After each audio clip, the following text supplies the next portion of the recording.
안녕하세요. 서울 근교에 살고 있는 30대 여자입니다. 저는 그야말로 믿는 도끼의 발등이 제대로 찍혀 이혼을 하게 되었는데요. 그 믿는 도끼가 제 발등을 어떻게 찍어버렸는지 한번 들어보실래요? 저와 남편은 요리 학원에서 처음 만나게 되었어요. 혼자 자취를 시작하며 배달 음식을 먹던 저는 이대로는 안 되겠다는 생각에 곧장 요리 학원을 등록했고 그곳에서 만난 사람이 남편이었죠. 이렇다 할 요리가 처음인 저와는 다르게 남편은 요리를 꽤나 능숙하게 했고 그런 남편의 도움을 받으며 저는 남편과 빠르게 가까워졌어요. 그렇게 두어 달 저희는 도움을 주고받으며 마음도 주고받게 되었고 남편의 고백으로 연애를 시작하게 되었죠. 참 배울 점이 많다 싶더라고요. 연애를 하는 2년 내내 남편은 한결같이 밝으면서도 참 긍정적인 사람이었어요. 제 앞에 닥친 크고 작은 문제에도 남편은 늘 제 옆에서 아낌없는 응원을 해주기도 하고 때론 해결책을 함께 고민하며 저에게 큰 도움이 되기도 했죠. 그런 남편과 함께라면 저의 앞날도 행복할 거라 생각했고 결혼이라는 단어가 익숙해질 때쯤 제가 먼저 남편에게 프로포즈를 하게 되었어요. 저기, 자기야, 나 할 말이 있는데. 무슨 말이길래 이렇게 뜸을 들여? 왜? 무슨 일 있어? 일이 아니고, 아니, 다르게 생각하면 엄청나게 큰일이긴 한데, 우리 결혼할까? 나 자기랑 이제 연인 사이 말고 부부하고 싶어서. 제 말에 남편은 저를 꼭 안아주며 알겠다고 했고, 그렇게 저희는 결혼까지 꼴이 나게 되었습니다. 결혼을 하고 난 후에도 남편은 여전히 다정했으며 제 눈에는 그 어떤 연예인보다 멋진 남자였어요. 전 그런 남편을 많이 사랑했고 저흰 정말 남들이 다 부러워할 만큼 행복한 나날들을 보내고 있었죠. 그러던 어느 날 남편이 많이 지친 얼굴을 하고서 상의할 일이 있다고 하더군요. 처음 보는 남편의 어두운 표정에 전 직감적으로 무슨 일이 있다는 것을 알아챘고 남편의 앞에 앉아 남편의 입이 열리길 기다렸어요. 여보, 나 사실 요즘 많이 지친 것 같아. 회사 일도 그렇고 여러 가지로 내 길을 잃은 기분도 들고 그래. 몸도 마음도 많이 망가지고 지친 상태랄까? 그래서 말인데, 나 회사 그만두고 좀 쉬면서 재정비할 시간을 좀 가지면 안 될까? 항상 밝고 긍정적인 에너지를 뿜어내던 남편의 입에서 이런 말들이 흘러나오니 상황이 보통 심각한 상황은 아니구나 싶더라고요. 이러다 내 남편 잡는 거 아닌가 하는 생각이 들기도 했고요. 그래서 제 눈치만 살피며 기가 죽어있는 남편의 손을 잡고 이렇게 말했어요. 여보, 그런 이야기를 왜 그렇게 눈치를 보면서 말해? 당신이 그렇게나 힘들면 쉬면 되지. 당신 하나 쉰다고 해서 우리 집 안 망해. 그러니까 다른 걱정은 하지 말고 당신 몸, 당신 마음이나 재정비해. 여보, 그렇게 말해줘서 고마워. 고맙긴. 만약 내가 힘들어서 회사 때려치우고 싶다고 하면 당신은 뭐라고 할 거야? 그렇게는 절대로 안 되니 죽는 한이 있어도 회사 다니라고 할 거야? 아니, 그건 아닌데. 그래도 내가 가장이고 남자니까 이런 이야기 꺼내기가 쉽지 않더라고. 가장이고 남편인 거 중요하지. 그런데 여보, 나는 당신이 제일 중요해. 당신이 행복하고 당신이 건강해야 나도 행복해지고 건강해져. 그러니까 이제 부담감 좀 내려놓고 다른 길을 찾아봐. 저는 두말 없이 남편의 의견을 따르기로 했고 남편은 그런 저에게 고맙다며 눈물까지 글썽이더군요. 그 결정이 저에게 피눈물이 되어 돌아올 거라는 생각은 그땐 상상하지도 못했네요. 그렇게 남편은 회사를 그만뒀고 제가 이 집의 가장이 되었죠. 남편은 한동안은 쉬며 다른 일자리는 천천히 알아보기로 했고 저 역시 꽤 쉴 것을 예상했던 터라 그저 남편의 뜻을 지켜보기로 결정했죠. 그간 모아뒀던 것도 있기도 했고 조금 아낀다면 생활이 불가능한 상황도 아니었기에 남편의 퇴직금은 감당할 수 있을 거라 생각했는데 문제는 전혀 예기치 못한 곳에서 일어나더라고요. 그건 바로 남편의 씀씀이었어요. 남편은 한동안은 모자랐던 잠을 잔다거나 책을 읽는 등 주로 집안에서 시간을 보내며 그간의 노고를 씻어내곤 했었는데 어느 순간부터 밖으로 나돌기 시작하더니 이때껏 보지 못한 사치가 시작되더라고요. 스트레스를 돈으로 풀기로 작정이라도 한 사람처럼 속된 말로 돈을 물 쓰듯 흥청망청 쓰기 시작하는데 이대로 괜찮은가 하는 생각마저 들더라고요. 처음에는 그러려니 했던 마음도 남편의 사치가 점점 심해지니 이건 아니라는 생각이 들었고 어느 날은 상의도 하지 않고 차를 바꾼 것을 보는 순간 전 이대로는 안 된다는 생각이 확실하게 들더군요. 그래서 결국 남편에게 한마디 하게 되었죠. 여보, 차는 언제 바꾼 거야? 전에 타던 차도 상태 괜찮았잖아. 차. 그게 친구가 차를 바꿨는데 한번 몰아보니까 괜찮더라고. 그래서 나도 기분 전환할 겸 해서 바꿔버렸어. 기분 전환 겸? 차가 한두 푼도 아니고 그렇게 비싼 걸 살 거였으면 나하고 상의 정도는 했어야지. 당신 회사 일로 바쁘니까 그냥 혼자 결정한 거지. 그리고 내가 내 돈으로 산다는데 당신이 왜 화를 내? 다 내가 능력이 되니까 산 거라고. 그러니까 당신도 이 일엔 뭐라고 말하지 마. 내가 알아서 능력껏 쓰는 거니까. 낯설더라고요. 제가 아는 남편은 책임감도 강하고 언제나 저를 옳은 길로 인도하던 사람이었는데 제 앞에 서 있는 남편의 모습은 전혀 다른 사람 같은 기분마저 들더군요. 그런 낯선 남편의 모습에 멍한 것도 잠시 저는 정신을 차리고 다시 남편에게 좋은 말로 설득을 해보려고 애썼어요. 그래, 당신 마음, 당신 말이 어떤 뜻인 줄 잘 아는데 그건 당신이 총각 때나 가져야 하는 마음이지. 지금은 당신 나랑 결혼하고 가정까지 이뤘잖아. 당장은 아니지만 우리 아기도 가져야 할 거고 그러면 돈 드는 데가 한두 군데가 아닐 텐데 지금부터 부지런히 모아둬야 하지 않을까?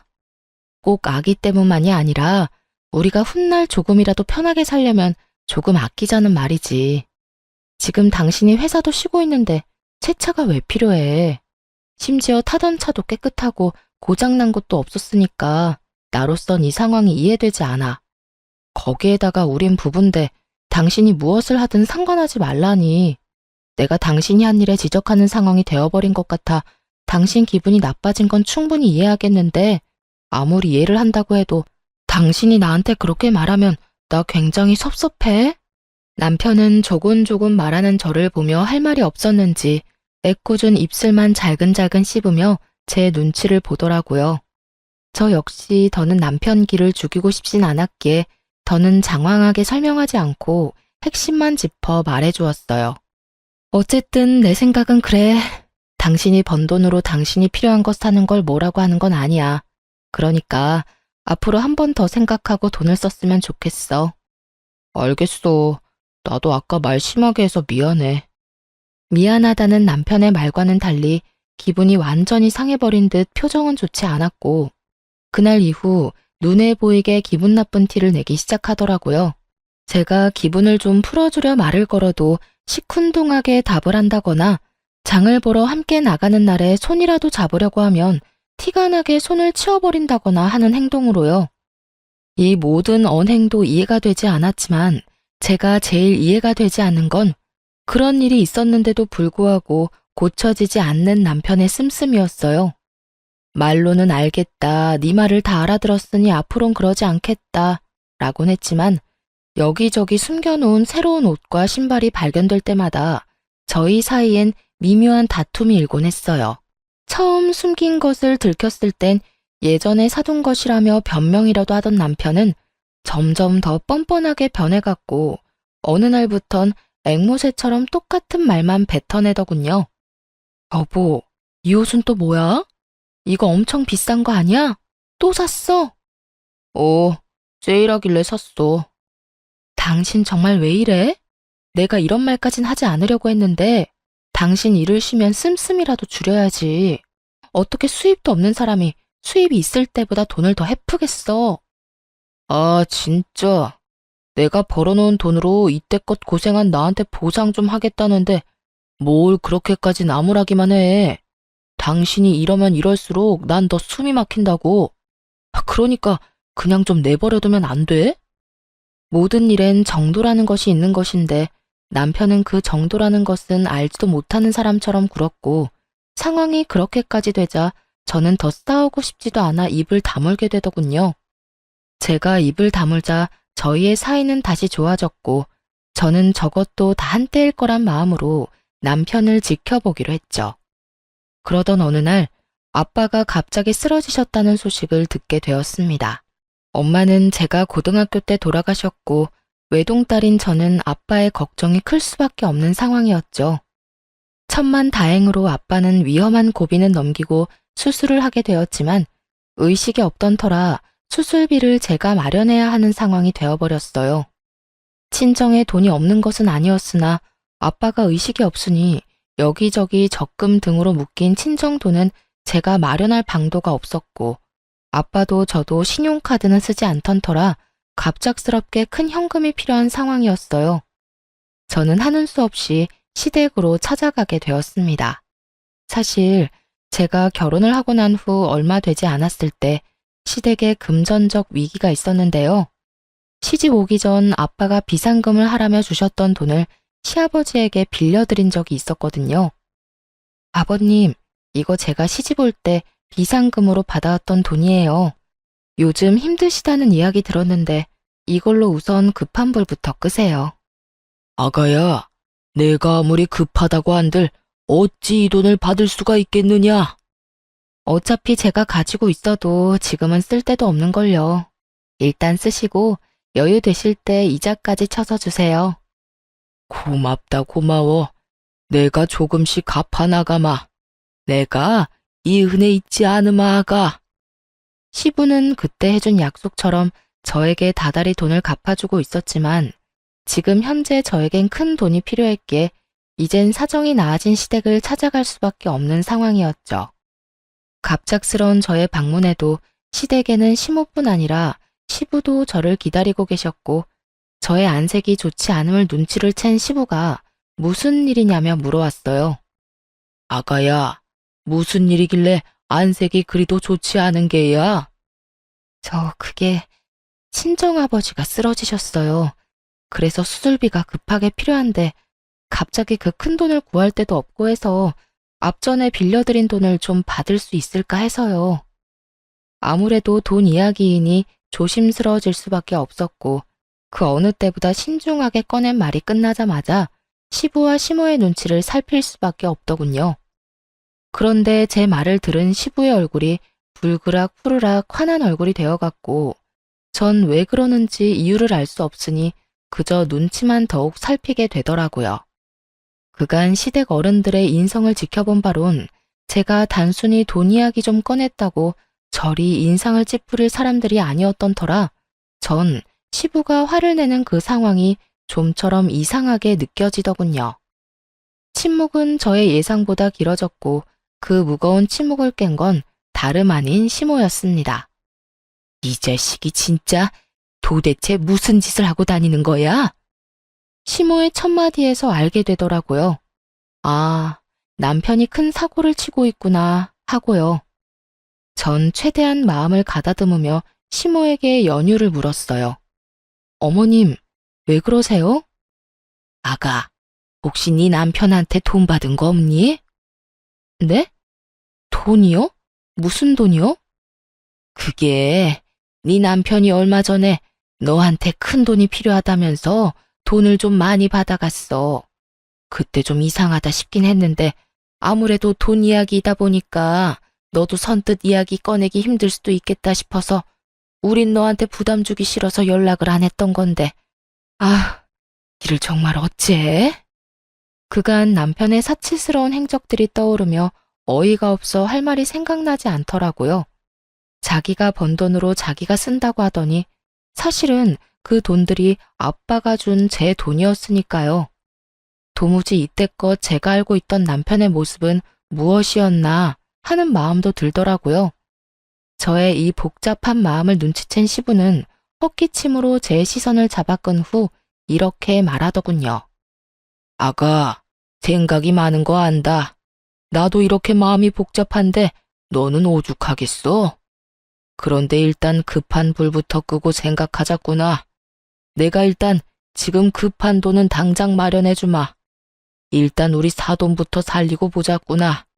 그리고 내가 미안하다. 그렇게 큰 돈을 그냥 내주는 것이 아니었는데 정말 미안하구나.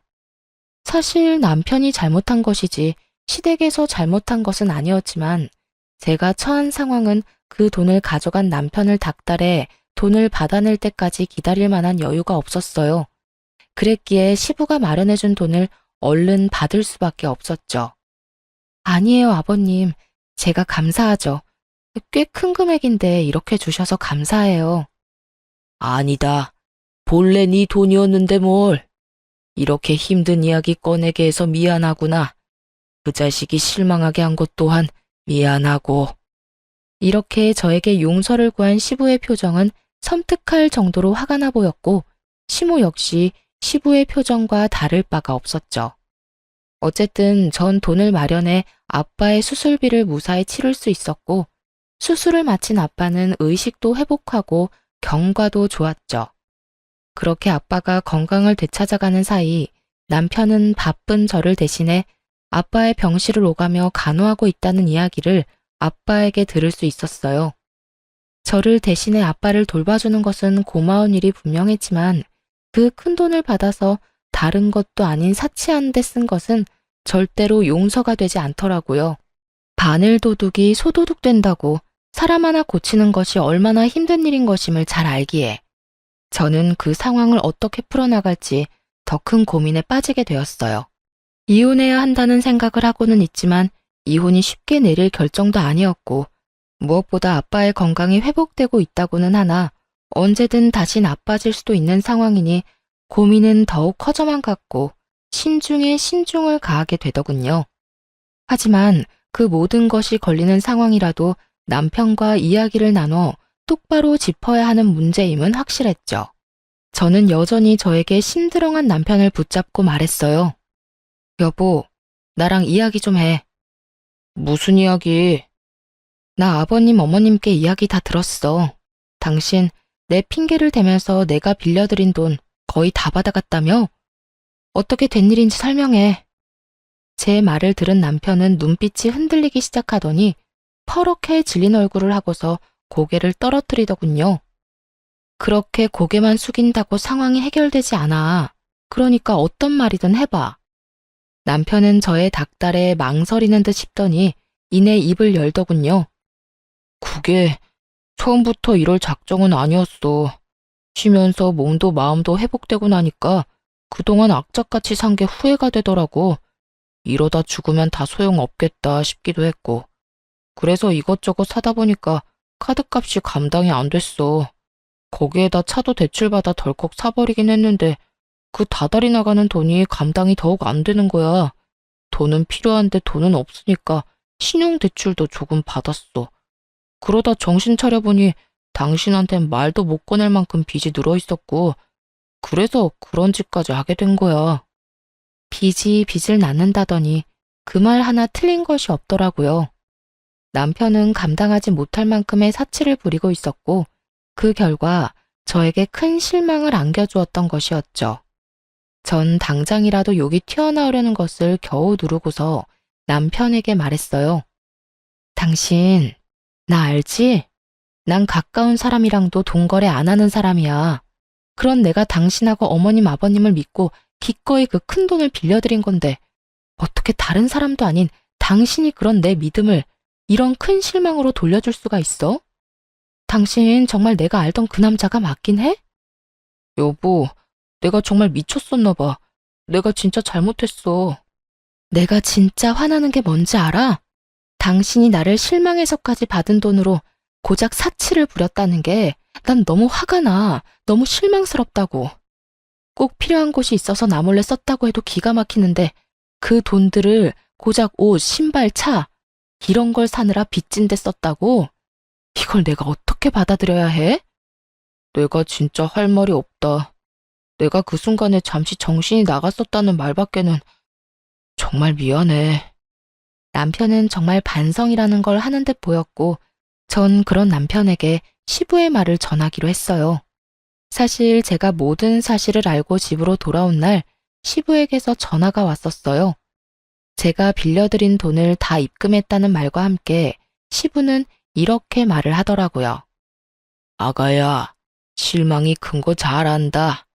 그래도 나를 봐서라도 한 번만 더 기회를 주면 안 되겠어? 아버님, 그게 저도 고민이 많아요. 그래, 왜 안 그렇겠어?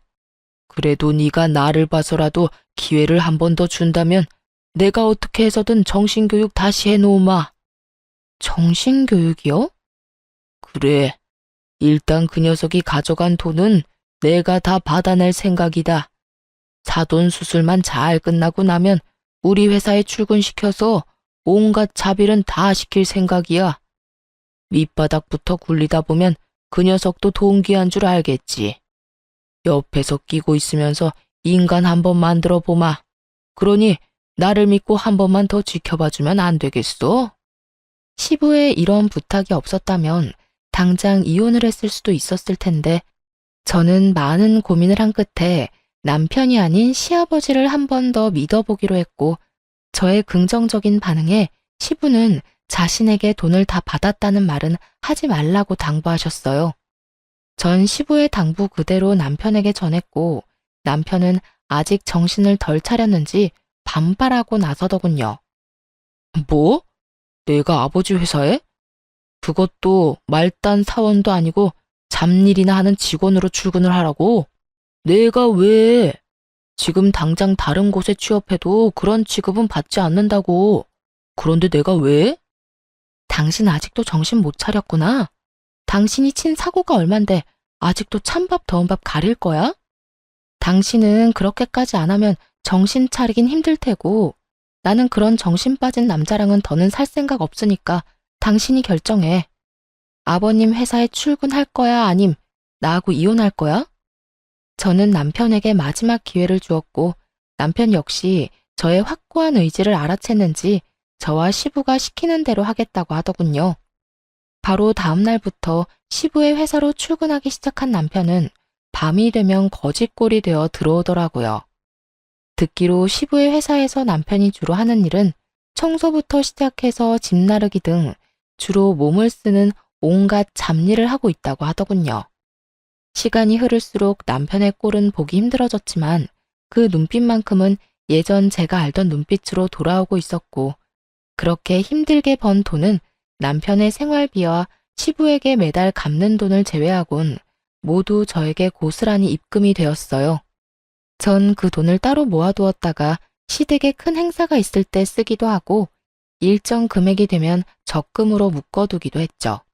그렇게 1년 남짓 남편은 제가 알던 남편의 모습으로 돌아와 있었고 전 그 당시 남편과 이혼을 하는 대신 기회를 한 번 더 주었던 것을 참으로 다행이라고 여기며 지내고 있었죠. 그러던 어느 날부터인가 남편의 퇴근이 늦어지기 시작했고 왜인지 이상한 예감에 우선 시아버지한테 전화를 걸었죠. 요즘 남편이 계속 늦어진다고 말하며 회사가 많이 바쁘냐고 물었고 아버님이 바쁘긴 한데 정작 남편이 야근까지 하는지는 몰랐다며 회사에 전화해서 남편이 정말 일을 하고 있는 것인지 확인해 보겠다며 전화를 끊었습니다. 얼마 지나지 않아 시부에게 전화가 걸려왔고 전 그 전화를 받았죠. 네, 아버님. 그래, 아가.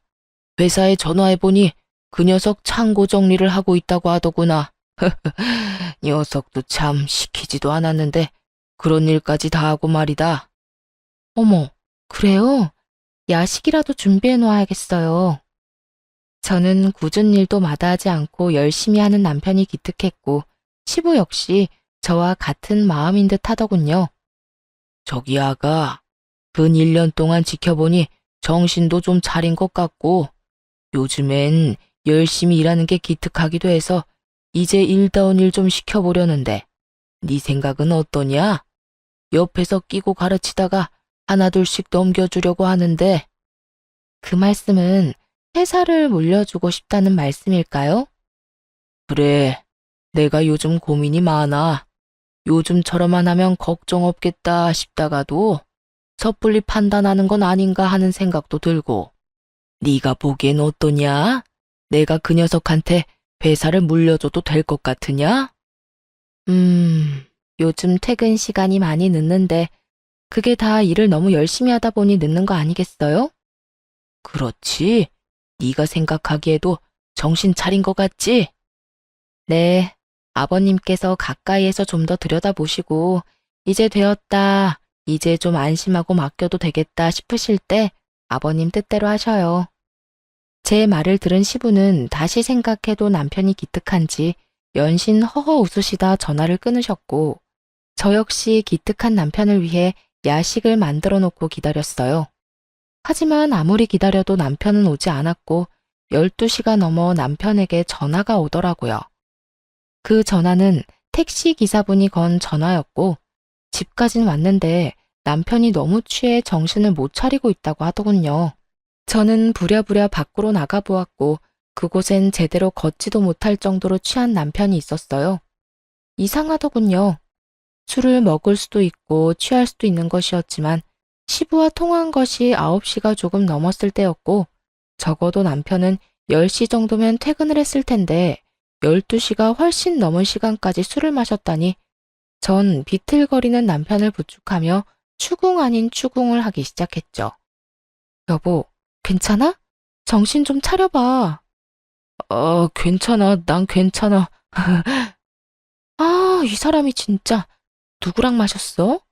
누구랑 마셨길래 이렇게 많이 마셨어? 그리고 지금 시간이 몇 시인 줄 알아? 내가 못 살아, 정말. 그냥 아는 형이랑 먹었어. 이야기하다가 먹다 보니 이렇게 됐네. 미안해. 이렇듯 두루뭉술하게 넘어가는 남편을 보며 이 인간 또 숨기는 게 있구나 싶었죠. 그리고 그 다음날 남편은 또 늦는다는 연락을 하더라고요. 솔직히 일하는 걸 제 눈으로 직접 확인한 적도 없어서 이번 기회에 야근하는 남편 응원도 할 겸 찾아가기로 결심했죠. 간단한 요깃거리와 함께 평소 남편이 좋아하는 인삼물을 끓여서 말이죠. 회사에 도착하니 전날 들은 말처럼 다른 곳은 불이 다 꺼져 있는데 창고에서만 불빛이 새어나오고 있더라고요. 그 늦은 시간까지 열심히 일하고 있는 남편을 떠올리니 입가에 절로 미소가 지어지며 흐뭇한 마음마저 다 들더군요. 전 남편의 일을 방해하고 싶지 않은 마음에 적당한 타이밍을 위해 창고 안을 조심스럽게 들여다보았고 살짝 들여다본 창고 안의 광경은 그야말로 충격 그 자체였습니다. 아무렇게나 바닥에 내팽겨쳐진 옷가지들과 함께 남편에게 붙어있는 여자. 전 두 눈으로 보고 있으면서도 믿지 못할 광경에 큰 충격에 빠져 멍하니 있다 몰래 숨어 사진만 몇 장 남겼네요. 차마 더는 눈으로 보고 있을 수가 없어 주체할 수 없이 흔들리는 두 다리를 붙잡고 차로 돌아왔어요. 몰래 찍은 사진이 없었다면 꿈이라고 믿고 싶을 정도로 충격이 크더군요. 충격에 빠져 울던 저는 시부의 얼굴이 떠올랐고 얼른 전화를 걸었죠. 그래, 아가야. 이 시간에 무슨 일이냐? 아버님, 그게 혹시 그이랑 지금 회사에 같이 있는 여자가 있는데 누구인지 아시나요? 그게 지금이라면 우리 회사 경리일 거다. 오늘 창고 재고조사하면서 정리한다고 했었어. 김 과장도 오늘 남았나? 외근 나갔었지. 두 사람이 우리 회사에 오래 일한 사람들이라 한다. 회사에서 만나서 결혼까지 한 우리 회사 유일한 사내 부부지. 그런데 그건 왜 묻는 게야? 무슨 일 있는 게야? 아버님, 놀라지 마세요. 저 지금 회사에 왔는데 글쎄 창고에서 두 사람이 바람을 피우고 있더라고요. 아무래도 남편과 붙어있는 여자도 회사 사람 같아서 여쭤봤어요. 뭐야? 그게 사실인 게야? 네, 아직 그 두 사람 창고 안에 있어요. 아버님, 지금 당장 그 김 과장이라는 분 좀 회사로 불러주세요.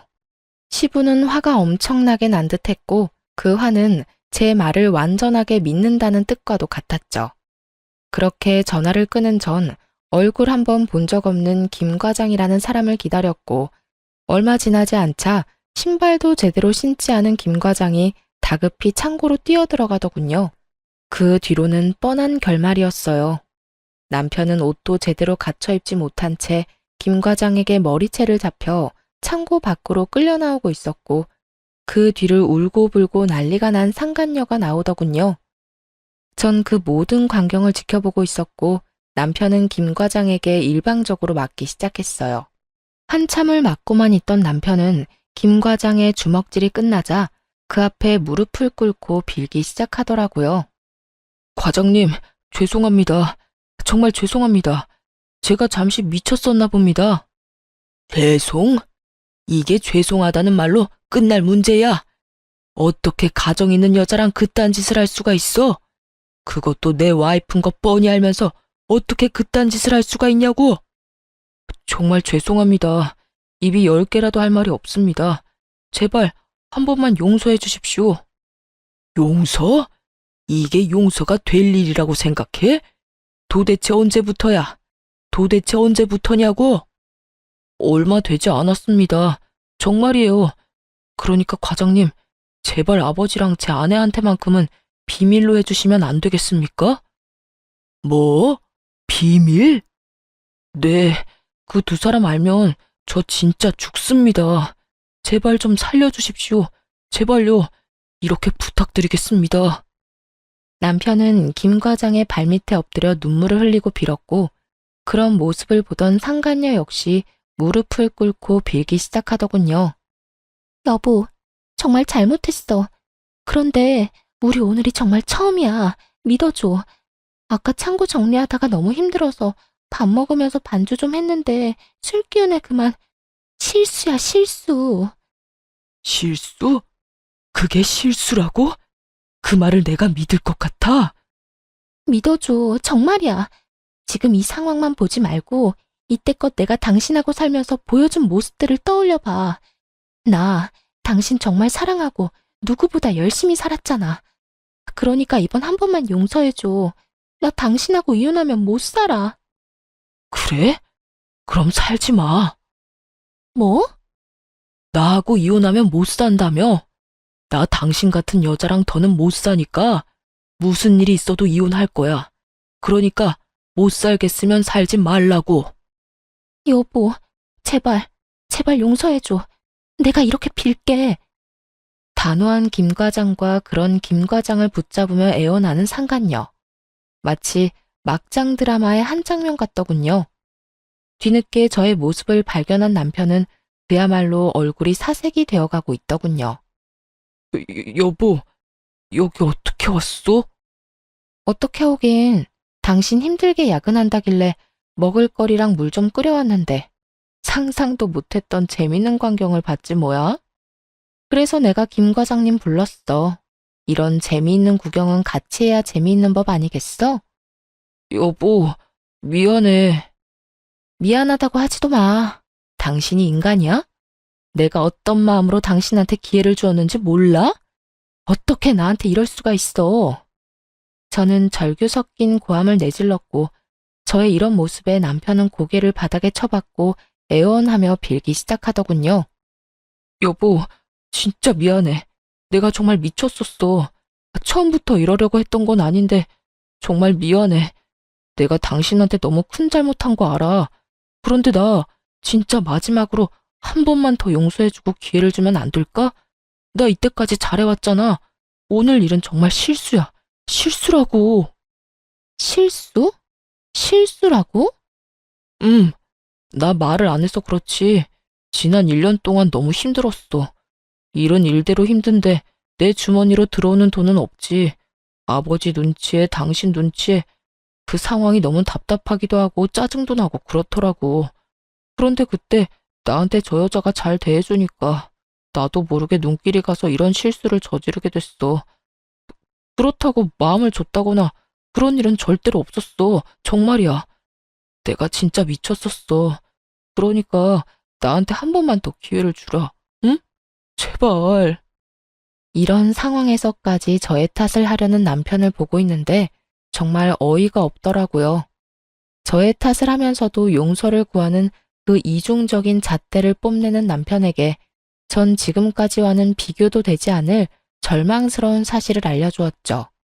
변명 잘 들었어. 그런데 어떻게 하지? 난 용서할 생각이 조금도 없는데. 그리고 당신한테 알려줄 사실이 한 가지 더 있는데 지금 여기로 누가 오고 있는 줄 알아? 누구? 설마 아니지? 맞아. 지금 떠오른 그 사람. 아버님 지금 오고 계셔. 아마 다 오셨을 거야. 내가 과장님을 어떻게 불렀겠어? 다 아버님께 말씀드려서 불렀지. 제 말에 남편은 제가 등장했을 때보다 더 큰 절망에 빠지며 얼굴이 새파랗게 질려가더군요. 새파랗게 질려가는 건 상간녀도 마찬가지였고 남편은 저와 김 과장에게 애원하며 부탁하기 시작하더라고요. 여보, 과장님, 제발 저 한 번만 좀 살려주세요. 제발 아버지한텐 다 오해였다고. 알고 보니 당신이 잘못 본 거였다고. 과장님도 아무것도 못 봤다고 그렇게 좀 말씀해 주세요. 제발요. 제발 제발. 이렇게 부탁드릴게요. 이렇게 부탁해 여보.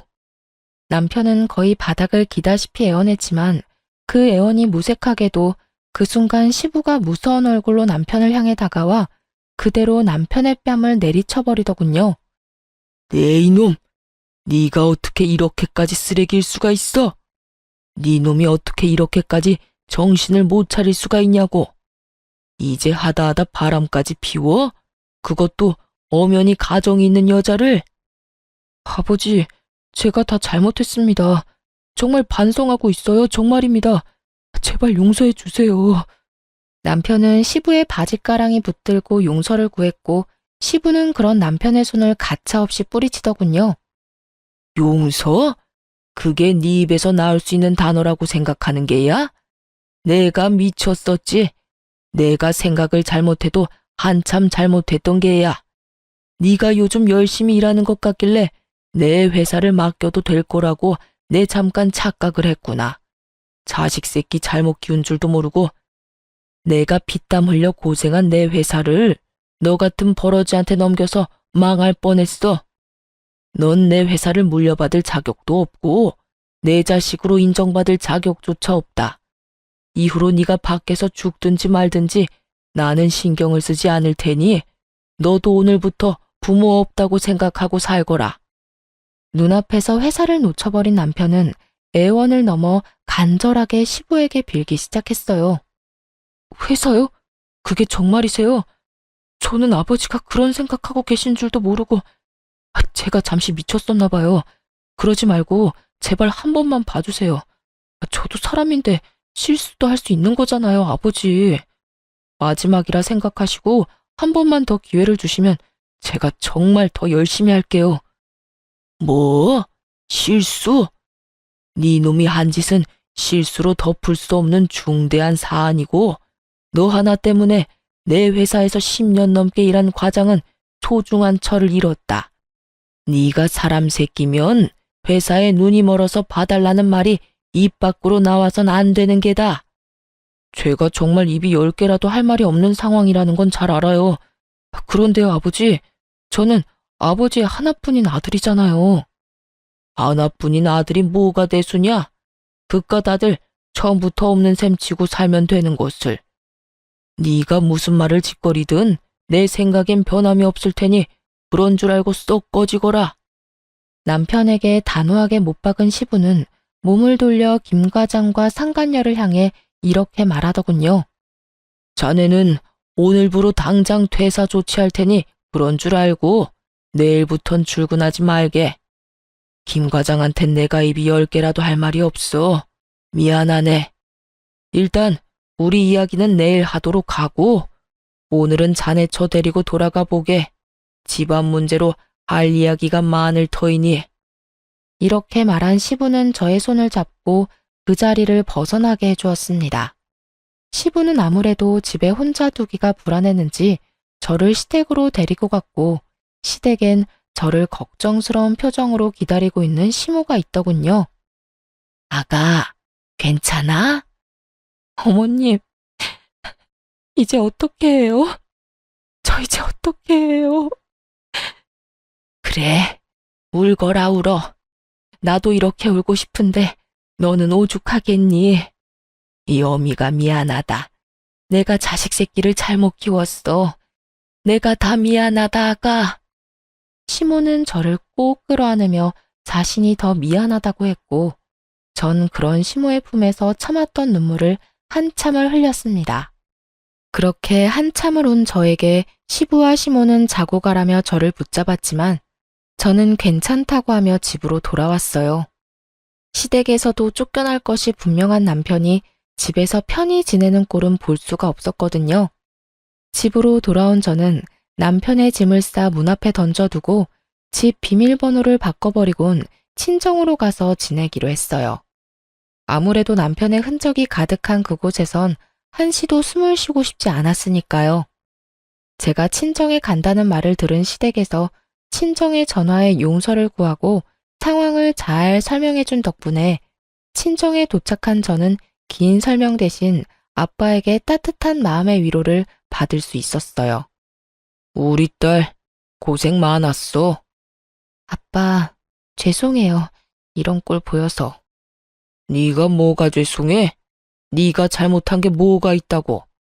그러니까 나한테 죄송할 필요도 없어. 아빠, 고마워요. 고맙기는. 딸, 잘 들어. 그놈이랑 너랑 이혼한 이유 중에 네 잘못은 단 하나도 없어. 넌 할 만큼 했고 이젠 후회 없이 네 삶을 살면 되는 거야. 후회는 너같이 좋은 여자 놓친 그놈이나 하는 거지 네가 할 것이 아니란 말이야. 그러니까 우리 딸은 그런 미련스러운 감정은 갖지도 말고 앞으로 행복하게 너만을 위해서 잘 살자. 알겠지? 아빠는 저를 위로해 주셨고 저는 그런 아빠의 응원을 받으며 힘을 낼 수 있었습니다. 그 뒤로 전 이혼을 진행했고 다들 그렇게 하시듯 저 역시 상간녀 소송을 함께 진행하게 되었죠. 저의 예상대로 두 사람은 하룻밤의 실수가 아니었고 그 증거들은 시부의 회사 내 CCTV에서 심심치 않게 나오더군요. 여러 증거 덕에 저는 위자료를 두둑하게 챙김과 동시에 재산 분할 역시 저에게 유리한 쪽으로 판결이 나며 성공적인 이혼을 하게 되었습니다. 전 남편은 아예 시댁에서 쫓겨났다고 들었어요. 상간녀와 외도를 저지르며 빚을 또 내고 있었던 터라 이리로 보나 저리로 보나 생각할 필요도 없이 빚쟁이가 된 것은 자명한 일처럼 보이더군요. 거기에다 저에게 위자료를 줬을 뿐 아니라 상간남 위자료도 줬을 테니 그 인간에게 남은 인생도 참 한숨뿐이겠더군요. 상간녀 역시 이혼을 당했고 이혼을 하고 난 후에는 빚쟁이가 된 전 남편을 버리다시피 하고 도망을 갔다는 이야기를 들을 수 있었습니다. 그 뒤론 전 남편의 소식을 듣지 못하고 살았는데 몇 달이 흐른 어느 날 시부에게서 연락이 왔더라고요. 며칠 전 전 남편이 시댁으로 찾아왔는데 제 생각이 나더라면서요. 아가, 잘 지내고 있어? 네, 그럭저럭 지내고 있어요. 아버님이랑 어머님은 잘 지내시죠? 그럼 우린 잘 지내고 있다. 며칠 전에 그 녀석이 집으로 찾아왔더구나. 그래서 네 생각이 나서 전화해봤어. 어떻게 지내나 싶어서. 아, 그랬어요? 아직 집에 들이지 않으셨던 거예요? 전 이쯤이면 당연히 집에 들이셨을 거라 생각하고 있었는데. 집에 들이기는 무슨 거짓골을 하고 찾아왔길래 다시는 찾아오지도 말라고 소리치곤 대문도 안 열어줬다. 꼴을 보아하니 빚이 산더미인 것 같더구나. 지내는 곳도 마땅하지 않은 것 같았고 그래도 받아주지 않았어. 그딴 놈 받아줘봤자 내 명줄만 재촉하는 꼴이지 않겠냐. 또 무슨 짓을 벌여 내 뒤통수 칠 줄도 모르는 일이고. 나도 나지만 네 시어머니가 화가 단단히 나서 절대 안 받아줄 거라고 하더구나. 아, 그러셨어요. 아무리 그래도 속은 많이 상하셨겠어요. 속상한 거야 말도 못하지만 어쩌겠냐. 자식 새끼 잘못 키운 벌이다 생각해야지. 어찌되었든 너만 잘 지낸다고 하면 다 되었다.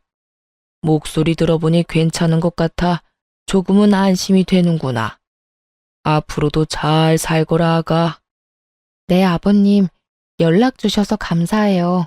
건강하세요. 그렇게 전화를 끊은 후 시부와 시모에게 감사한 마음에 눈물이 나더군요. 피 한 방울 섞이지 않은 전 며느리에게 이렇게까지 마음을 써주시는 게 쉬운 일은 아니니까요. 전 남편의 일만 아니었다면 좋은 가족이 되었을 텐데 참 안타까운 마음도 들더군요. 시부의 연락을 마지막으로 더는 전 남편의 소식은 들을 수 없었지만 궁금하진 않더군요. 전 제 나름대로의 복수를 다했다고 생각했기에 더는 지나간 악연을 떠올릴 필요가 없었으니까요. 그 후로 전 여전히 회사에 다니며 잘 지내고 있습니다. 집은 이혼 후 친정과 가까운 곳으로 이사를 했고 아빠 건강도 많이 좋아지셔서 주말에는 주로 친정에서 시간을 보내거나 아빠와 나들이를 가거나 하고 있어요. 아, 최근에는 아빠가 집에서 쉬게 되시면서 이쁜 반려견을 한 마리 선물했었거든요. 그런데 그 반려견을 산책시키며 알게 된 여사님과 요즘 좋은 감정으로 가깝게 지내시는 것 같아 여러모로 흐뭇한 나날들을 지내고 있어요. 요즘 알게 모르게 저와 보내시는 주말이 줄어드는 것을 보아하니 조만간 여사님을 저에게 소개시켜주는 날을 기다리고 있기도 하답니다. 긴 세월 외로웠던 저희 아빠 구제해준 여사님을 뵙게 되면 제가 정말 잘 대해드리려고요. 전 아직 재혼 생각은 절대 없어요. 이혼할 당시에 그런 생각이 많이 들더라고요. 만약 남편이 돈 사고를 쳤을 당시에 바로 이혼을 했다면 어땠을까 하고요. 수도 없이 많이 생각해봤지만 그때마다 결론은 같더군요. 후회는 없다. 사연을 듣고 계신 분들은 이런 제 생각이 답답하실지 몰라도 저는 그렇더라고요. 만약 그때 바로 이혼했다면 전 남편이 외도를 저지른 꼴은 보지 않았겠지만 고작 돈 때문이라는 생각으로 했을 이혼이라면 분명 후회했을 거라고요. 하지만 지금의 전 볼 꼴 못 볼 꼴을 다 봤고 그로 인해 오만정이 다 떨어진 상태이기에 후회는커녕 후련하기까지 해요. 그렇기에 지금의 삶이 더 감사하고 만족하며 잘 살고 있어요. 이로써 저의 길었던 사연은 끝이 났네요. 제 사연을 함께 해주신 모든 분 너무나도 감사하고 다들 늘 행복하세요.